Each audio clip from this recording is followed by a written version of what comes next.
Pinoy mahilig talagang kumain. Kaya naman sa mga negosyo, pagkain ang in. At ang mga negosyanteng mala soap opera ang pinagdaanan, ating kilalanin. Pagmahala na magkasintahan na uwi sa Crispy Pata business na laging pinupuntahan. Yung crispy pata kasi namin is talagang juicy yung loob niya, malambot. Negosyante kung saan ang buhay mala soap opera, akalain yung sa mangga, siya'y bumongga. Set up lang po kami ng isang tent and table doon para po makapag-start kaming mag-operate. Kinuha po nila yung recipe namin and ginamit po ito for franchising business din. Sa kasaba, may kita dahil sa kamote, ang dating empleyado, ngayon big-time negosyante. Ang puhunan ko ay kulang-kulang 500 pesos. Sa isang kilong kamoteng kahoy na nabibili ko ng 15 pesos, nakakagawa ko ng 36 pieces na cupcakes na naibebenta ko sa halagang 1,200 pesos. Lahat na yan sa Pera Paraan. I-challenge naman natin ang kaalaman mo, Mami Su, sa mga pulutan. Sa loob ng 30 seconds, magbigay ng mga pulutan as many as you can na nagsisimula sa letter C. Chicharon, crispy pata, chichig, kadobo. Teka lang, wala akong maisip. Ano ba pulutan nagsisimula sa letter C? Corn beef. Susunod sa Pera Paraan. Nang dahil sa pulutan platter, ang dating sa bangketa lang, abay, may sariling pwesto na.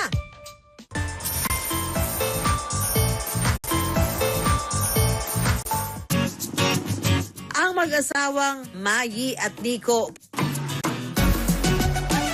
Pulutan naman ang ginawang negosyo.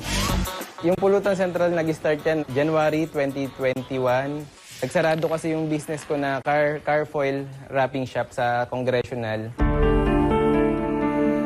Nung kasagsagan ng pandemic and wala kaming ibang income kundi yun lang, nakapag-isip kami mag-start ng Pulutan Central. Nag-start kami dyan lang sa bangketa. Tapos hanggang sa pinagbawal kami sa bangketa dahil pandemic, nag-decide kami maghanap ng pwesto na malapit lang din dito sa area. Paborito raw talaga ni Nico ang mga pulutan platter at dahil maraming mahilig uminom sa kanilang lugar, bright idea nga naman na ito ang kanilang ibenta. Kasi wala pa ako nakikitang idea na yung pag umorder ka ng pulutan, kompleto na lahat, nandun na. Tinry namin. Unang gabi na nag-try kami, pulutan lang din talaga namin yun. Dinagdagan na lang namin yung iba binenta namin. Tapos natuwa kami kasi na sold out siya. Dahil sa negosyong ito, nabigyan ng fulfillment si Mayi na kahit full-time mamshi, pwede pa rin kumita. At kahit may dalawang chikiting na, gusto lang din ni Mamshi Mayi na magkaroon ng sariling pagkakakitaan para makatulong sa kanyang papshi. Kahit pandemic nagsimula ang negosyong pulutan nila Mayi at Nico, mas lalo itong lumago. Ang dating nasa bangketa lang. Ngayon, may physical store na. At nagde-deliver din sila mga mamshi. Pulutan at your doorstep yarn. Mas malaki pa yung sa ine-expect namin, yung kinikita namin ngayon. Bukod sa nabibili ko na yung mga gusto ko, nakakatulong na rin ako sa kanya sa mga bayarin. Maliit man nagsimula, kumikita na ang Pulutan Central ng 100,000 hanggang 150,000 pesos monthly at sa isang branch pa lang yan. Naglabas kami ng 8,000. Nag-start kami sa 3 kilos to 5 kilos ng pork, ng fish, ng squid, ng chicken. Yung nagka-store na kami, sa 25 to 30 kilos kami pag malakas, pagka weekends. At syempre, dahil Pulutan Central nga sila, worry no more dahil marami ang pwedeng pagpipilian. Mayroong pork sisig, tofu sisig, calamares, chicken wings at chicken fingers. At kung hindi ka naman makapili, ang pulutan platter ang sagot dyan. Lahat ng pulutan pwede matikman.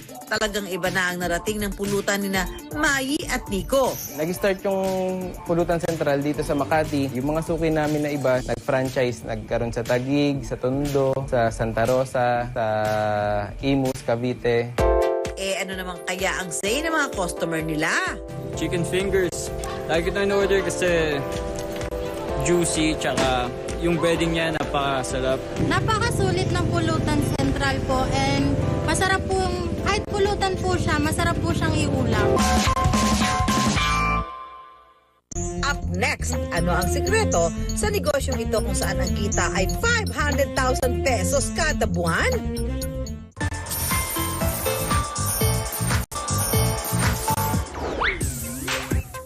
Okay mga mamsi at papsi, nag-uumapaw sa mangga ang hamon sa atin ngayong umaga.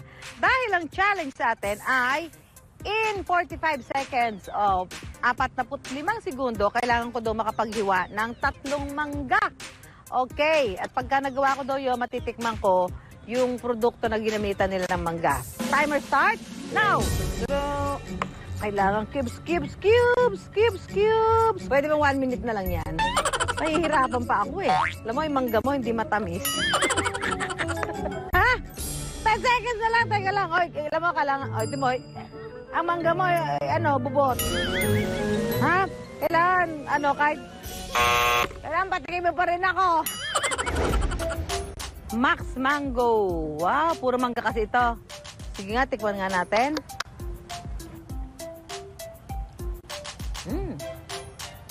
Masarap naman. Lasang mangga. Para siyang yung shake, mango shake. Pero better than mango shake. Dati negosyo na nakatolda lang sa harap ng bahay. Bongga na at bidang-bida ngayon. Yan ang Tolda Max negosyo na nagpa-big time sa dating OFW na si Joshel. Nag-set up lang po kami ng isang tent and table doon para po makapag-start kaming mag-operate way back 2018. And that time po, isang flavor lang po ang meron pa kami. Yun po yung aming bestseller, which is yung Mango Overload. Kahit simple lang ang pwesto, nakabebenta raw sila noon ng 100 baso ng mango shake sa isang araw. Pero pag-amin ni Joshel, hindi raw instant success ang buhay niya. Galing po ako sa broken families. So, tita ko po yung nagpaaral sa akin, yung lola ko po yung nag-aalaga. Hindi po ako nakapagtapos ng college dahil po kulang kami sa funds. Isa rin siya sa mga Pinoy na ilang beses sumubok na makipagsapalaran sa ibang bansa. Mula sa pagiging factory worker sa Japan hanggang sa pagiging waitress sa barko. Kaya sa halagang 15,000 na natira mula sa kanyang pagtatrabaho sa barko, sinimulan ni Joshel ang isang negosyong isinabay niya sa mango shake trend. Hindi ko po ito pinag-isipan or pinag-aralan. That time po, trend lang talaga yung mga mango flavor, mango graham. So, nagkaroon po ako ng idea na bakit po hindi ako mag-try mag-business ng ganito? Bakit hindi ako mag-formulate ng sarili kong product? Dahil sakto sa timing ng trending na produkto, lumago ang mango shake business niya na tinawag niyang Max Mango at matapos lang ang 6 na buwan, nagbukas na siya sa mga franchisee.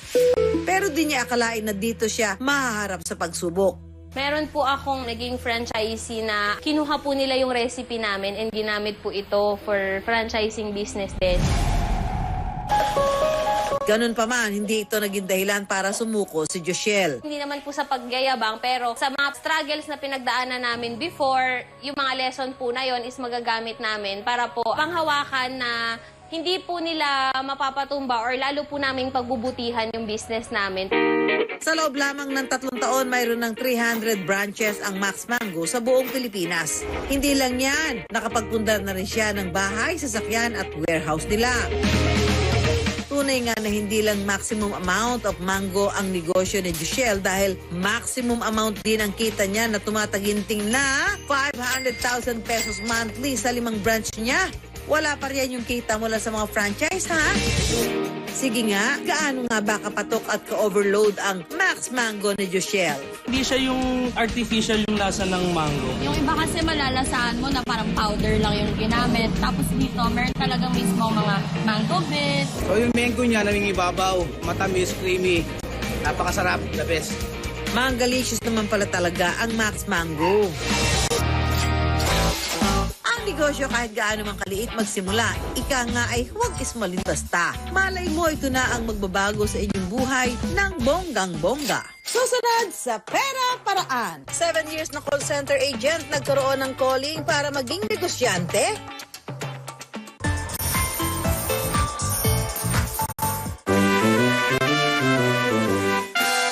Welcome sa Utakan with Ma'am si Susan, kung saan masusubukan ang bilis ng pagsagot sa mga katanungan. Masusubukan ang bilis ng isip at bibig dahil meron lamang 10 segundo para sagutin ang mga tanong. Game! Kamote, abalinghoy, Ano ba ba? Lupa! Lupa! Ano ba ba? Balay! Ano? Ano? Kasaba! Kamote! Mango strawberry! Mango strawberry! Avocado! Apple! Wala na. Nilaga, suman, cake, ulam. Ang kamoting kahoy huwag ismolin dahil para sa ilan, kayamanan itong nahukay mula sa ilalim ng lupa na naging daan para magtamasa ng ginhawa.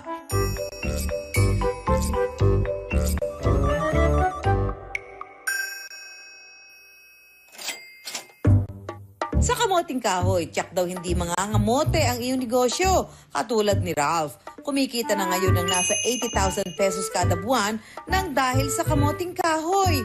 True ba? Ralph, share mo naman. Ako si Ralph ng Sweet Root at ipapakita ko sa inyo kung paano namin ginagawa ang aming best-selling cassava cupcakes. Una, balatan ng kamoting kahoy. Siguraduhin matanggal ang ugat nito para hindi ito makain. Sunod naman ay gigilingin natin. Meron tayo ritong machine para pangkayod o panggiling ng kamote. Pero kung wala, pwede din kayong gumamit ng grater ng cheese. Siguraduhin mapiga ng maigi ang kamoting kahoy para walang matirang tubig. Pagkatapos makayod at mapigaan, ito na ang ating kamoting kahoy. Sunod naman natin gagawin ang cassava cake batter. Magsisimula tayo sa ating milk mixture na pinaghalong whole milk, condensed milk at coconut milk. Ihalo ang itlog, asukal at melted butter. Saka ilagay ang kamoting kahoy. Sa 1 kilong kamoting kahoy na nabibili ko ng 15 pesos, nakakagawa ko ng 36 pieces na cupcakes na naibebenta ko sa halagang 1,200 pesos. Ang puhunan ko ay kulang-kulang 500 pesos. Ibe-bake ito sa loob ng 45 minutes. Kapag luto na ang base, lalagyan naman ng toppings, keso, at pinaghalo-halong egg yolk, coconut milk at condensed milk. Ibe-bake muli sa loob ng 20 minutes. At eto na, luto na ang cassava cupcake.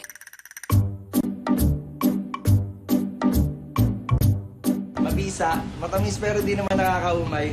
Malambot, tapos lasang-lasa mo yung kasaba, yung ibabaw niya parang leche flan na manipis. Hindi siya maumay. Kakaiba. Kakaiba po dahil cupcake. Hep! Ako rin! Patikim! Tikman natin. Masarap. Saka ano ha, ang ganda ng yung consistency ha. Masarap kasi medyo may kunat, hindi siya masyado matamis. As I said, consistent. Consistent siya. Ha? Una ko talagang product is yung cassava cake na original. So, ang pinag ng cassava cake ko sa iba, yung sa akin mas creamy, mas milky, tapos hindi ko talaga tinipid sa ingredients. Tapos, other than the original, meron din akong ube makapuno cassava cake, which is kakaiba. Tapos, after 3 months, naggawa ako ng cassava cupcakes. Kasi naisip ko na pag kinakain mo yung cassava cake, kailangan mo pa ng kutsara. Ang kinagandahan rin sa cupcake, on the go. Kahit sa mga parties, pwede siya pang catering. Bukod dito, meron din daw cassava tart at pichi-pichi si Ralph. Lahat ito, syempre, gawa sa kamoting kahoy. Magtatayo dapat ako ng mushroom farm sa Cavite, sa Silang, Cavite. Nang bigyan ako ng kapitbahay ko doon ng kamoting kahoy. Medyo marami, mga 10 to 15 kilos yata yung binigay niya kasi nag-harvest siya ng isang buong puno. Ginawa ko, pagka-uwi ko, nag-isip ako ng pwede kong gawin. Nag-research ako, in-experiment ko yung usual recipe, medyo binago ko. Nung nagkaroon kami ng event dito sa Parañaque, kasi nga marami pa rin ako natirang kamoting kahoy, gumawa ako ng 2 tray ng cassava cake para sa 2 araw na event. Sa first day, naubos ko kaagad yung cassava cake ko. So, isang tray siya, naghahalaga ng 60 pesos per slice.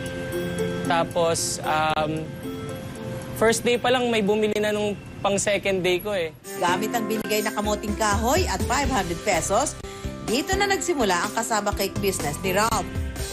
Sa maliit na espasyong ito sa kanyang kondo, sinimula ni Ralph ang cassava cake business ng mag-isa.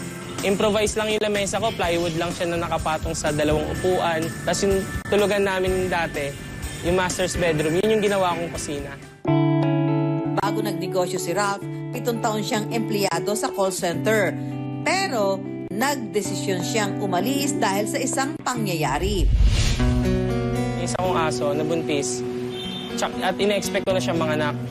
Kaya nag-file na ako ng leave nung week na dapat na manganganak siya. Nung nanganak siya bigla a week before. So habang papasok ako sa trabaho, nanganak siya ng mga bandang 7-6 p.m. Sinubukan ko namang paalam sa manager ko para ma-excuse ako, pero hindi kasi siya pumayag eh. Tapos doon ko na ni-risk talaga kasi buhay yung kapalit ng trabaho eh. So mas pinili ko yung buhay ng alaga ko. Ginawa niyang grounds for termination ko. So mas pinili kong mag-resign na lang. Kinabukasan matapos mag-resign, agad niyang sinimula ng negosyo. Sinaga ko talaga siya gawin. Kasi para sa akin, wala nang mawawala sa akin. All in na talaga yung binigay ko dun sa business. Sobrang layo niya sa pinag-aralan ko, sa dati kong trabaho. Hindi rin in-expect ng mga kaibigan ko na magtitinda ako ng cassava cake. Mas pinili ni Ralph na magnegosyo dahil mahirap daw para sa kanya ang makahanap ng ibang trabaho, lalo pat hindi siya nakatapos ng pag-aaral. Siyempre, kahit papano, na-disappoint ako. Dahil siya lang yung lalaki na inaasahan kong makatapos sana sa pag-aaral niya.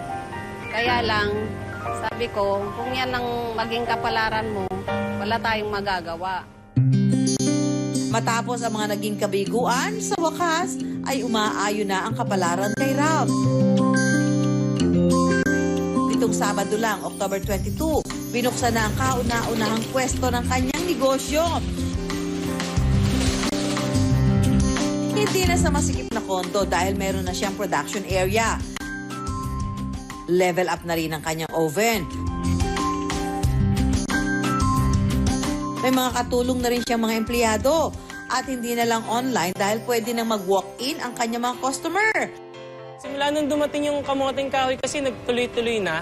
Hindi ko rin nakala eh kasi nung dumating sa akin yun parang ibinigay sa akin ng universe lahat. Masayang-masaya ako at saka proud ako. Kahit papano, unti-unti nang natutupad yung mga pinapangarap niya. At bilang pasasalamat sa mga blessings na natatanggap nila, namigay pa sila ng libreng cassava cupcakes sa mga tao sa paligid. Siguro I feel blessed din sa lahat ng napagdaanan ko kasi hindi ako kung sino ako kung hindi ko napagdaanan yung mga yon. Kung hindi ako umiyak, hindi siguro lilinaw yung paningin ko. Kung hindi ako nabasag, hindi siguro ako mabubuo ngayon. Kung nakakaranas man kayo ng hirap sa ngayon, hayaan nyo't ginhawa naman ang kasunod. Kagaya ni Ralph, huwag lang kayong susuko dahil pasasaan ba't darating din ang nakalaan para sa inyo. Susunod sa Pera Paraan. Naghahanap na regalo para sa minamahal. Pasok ang Chicharon Bouquet. Mga Mamshi, 57 days na lang, Pasko na. Kaya naman ang ibibida namin mga negosyo, patok all year round, pero mas panalo ang kita tuwing Pasko. Talagang merry ang Christmas dahil merry ang kita. Bongga!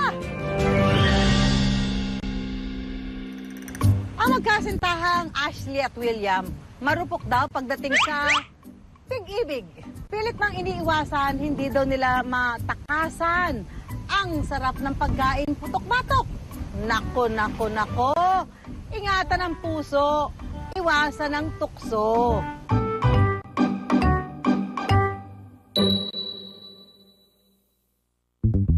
Crispy pata, chicharong bulaklak, at bagnet. Ilan lang yan sa mga dahilan kung bakit nag-click ang landscape architect na si Ashley at ang civil engineer na si William. Pero ang love story ng dalawa, Nagsimula raw matapos ang nakaka-high blood na pangyayari sa buhay ni William. Yung past relationship ko kasi, medyo hindi naging maganda. Dumating sa punto ng buhay ko na talagang hindi na ako makapagtrabaho. Hanggang one day na-realize ko, kailangan ko mag-move on. Kailangan ituloy ko pa rin yung buhay ko. Sinubukan ko mag-apply ulit. Ang question nila sa akin, bakit gusto ko daw mag-apply sa company nila? Ang sabi ko, gusto ko lang pong maghanap ng bagong girlfriend. Sa kumpanya, naging partners ng dalawa sa mga project. Ang laging pagtatalo at bangayan sa trabaho, nauwi sa asaran at biruan. Pero ang hindi alam ni Ashley, may nafo-fall na pala sa Gedli. Since mabait naman si Will, sinasabay niya ako pauwi kasi magkalapit lang naman kami ng bahay. And then yun nga yung effort na ang bait naman ng taong to. Atin sundo ako. After 3 months ng ninja moves ni William, ng ligawan, naging official ang dalawa noong January 2020. Ang madalas na bonding namin is kumain after office. Talagang yung crispy pata, favorite ko talaga siya lalo na kapag salo-salo, may inuman. Tapos yung dad ko, dati kasi siyang maglelechon. So mahilig din talaga sila sa baboy. Especially yung paa, which is yun yung sa crispy pata part. Dahil parehong malapit sa kanilang mga puso, nabuo ang konsepto ng crispy pata business. Yung crispy pata, ang vision ko dyan is talagang pang-inuman. Sa kanya naman, ang vision niya sa crispy pata is for keto diet consumers. At saka, yung crispy pata kasi mismo is high in collagen. Magkaiba man ang vision, pareho naman ang goal nila, ang maghatid ng kolesterol, ang magdala ng crispy and juicy pata sa kanilang customers. July 2020 nang simulan ni na Ashley at William ang Pork Maru Crispy Pata. Shout out sa mga tulad nilang Maruro Pork! Ahem! Namuhunan sila ng 20,000 pesos na ipinambili ng maliit na freezer, chiller, kalan at mga panindang baboy. Yung crispy pata kasi namin is talagang juicy yung loob niya, malambot. Yun din yung isang criteria na tinitignan ng mga food enthusiasts. Nakakatakam naman yan, Ashley at William. Ipatikim nyo na sa amin yan. Papakulo po tayo ng tubig. Lulublob na po natin ang pata sa kumukulong tubig ng mga around 45 minutes to 1 hour. After po pakuluan, hahanguin po natin siya at papahanginan ng mga 45 minutes to 1 hour. After patuyuin, ilalagay na po natin siya sa freezer for 24 hours. After 24 hours, pwede na po natin siyang prituhin. Ang ginagamit po naming mantika sa pagpiprito ay coconut oil dahil ito po ay mas healthy.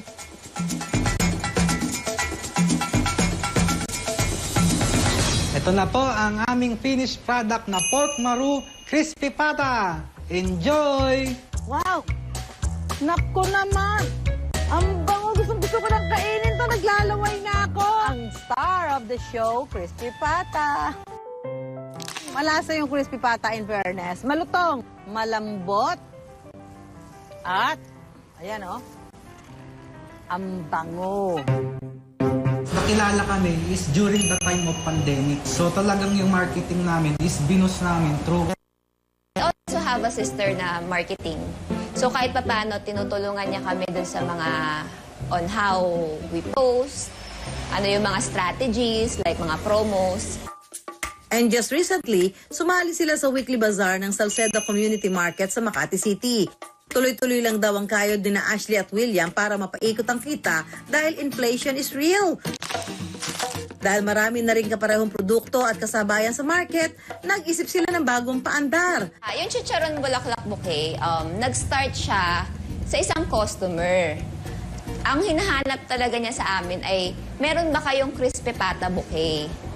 Sabi ko, Sir, wala kaming crispy pata bouquet.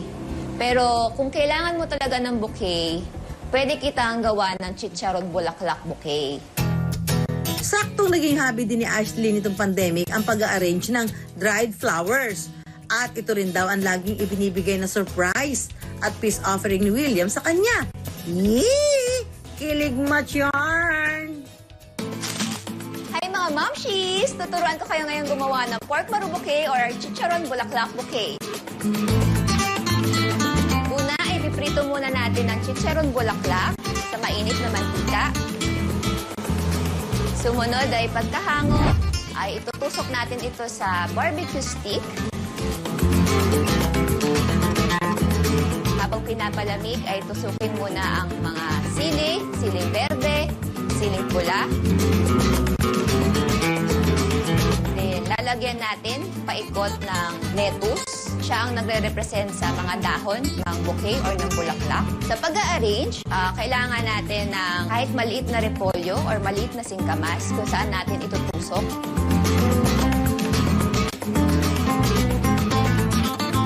Pagkatapos ilagay ang chicharon bulaklak, ay dagdag na natin ang bagnet.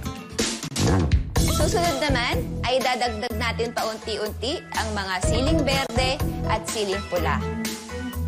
Babalutin na natin ng foil, iikutan ng scotch tape.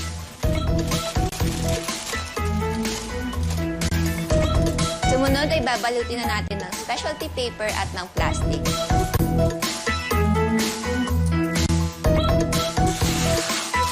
Pagkatapos balutin ng plastic, ay i-ribbon na at lagyan ng greeting card. Ito na po ang aming chicharon bulaklak bouquet. Mamshi Susan, para sa inyo po ito. Wow! Bako naman, napaka-unique na bouquet naman ito. Parang pang isang taong ulam to ha? In fairness, hindi siya mukhang chicharong bulaklak, mukha siya lollipop. Ay! Bango! Grabe naman, ito ang bouquet na pag natanggap mo, magugutom ka. Naging instant hit ang chicharon bulaklak bouquet noong Valentine's Day, Mother's Day at Father's Day. Umabot daw sa mahigit 50 orders ang nakuha nila sa isang araw. Mula sa 20,000 pesos na puhunan, kumikita sila ngayon ng 40,000 to 60,000 pesos kada buwan. Nakapagpundar na rin sila ng bago at mas malaking freezer, chiller at iba pang kitchen equipment. Nakapagpatayo na rin sila ng pick-up counter sa mismong labas ng bahay ni na William. And by next year, pinaplano na rin nilang magtayo ng kauna-unahang physical store. Ang tukso sa pagkain, kung hindi may iwasan, pwede namang in moderation lang. Ika nga, do your part, care your heart, and I thank you! Kaya laging tandaan, pero lang yan, kayang-kayang gawa ng paraan. Hanggang sa susunod na Sabado, 10:45 ng umaga dito sa GMA. Ako po si Susan Enriquez para sa